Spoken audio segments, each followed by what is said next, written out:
everyone, today I wanted to talk to you about potential causes of low milk supply. So here's my list.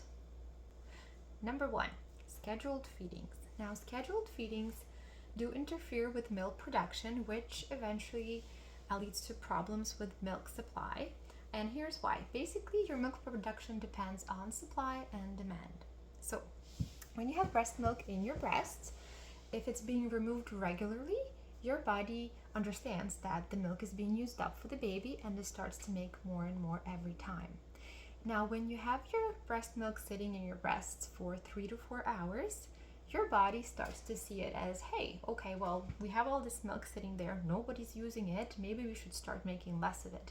And so it starts to downregulate your milk production. That's why it's recommended to let your baby nurse as often as they like, even if it's every 1 to 2 hours. Number 2, supplementing with formula. Now, when you're supplementing with formula, basically you signal your body to produce that much less milk. Because you're giving a bottle, milk is not being removed from your breasts, so your body starts to, again, downregulate your production. That's why it's recommended if you do give a bottle every now and then, try to remove your milk from your breasts. So pumping is strongly recommended anytime you give a bottle. Number 3, pacifiers. Now pacifiers not only affect your baby's latch, they also reduce the time spent at the breast, and they mask your baby's hunger cues. So that results in an increased time in between the feedings, and eventually this will lead to a decreased milk supply. Number 4, bottle preference. So when babies are bottle feeding, they use different muscles to obtain milk, and also the flow is different than what it is at your breast. This process is easier with the bottle. That's why eventually some babies develop bottle preference and you will see some breast refusal behaviors. Now, an occasional bottle is okay here and there, maybe once or even twice a day or in a 24-hour period when mom is out or dad wants to do an occasional night feed. That's totally okay, but just don't make a habit out of it. Number 5, nipple shields. Now these can be very helpful in some cases, especially in the early weeks. However, they do reduce stimulation to your nipple and they affect the milk transfer. So eventually it can lead to low milk supply.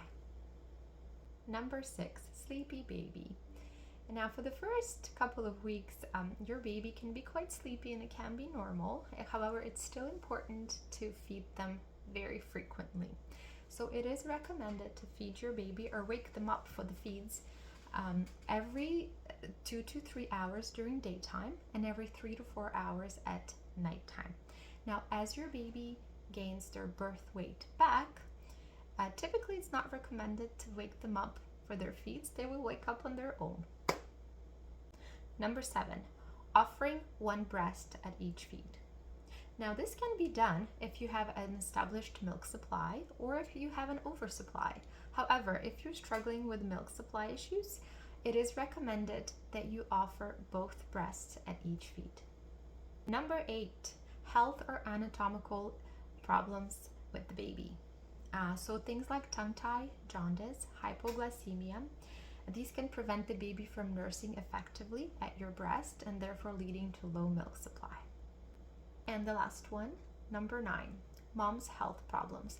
So things like hypothyroidism, PCOS, anemia, or anatomical variations or issues with the nipple or the breast.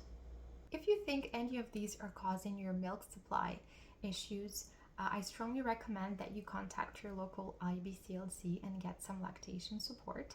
Also, stay tuned for my next video where I will talk about ways to increase your milk supply.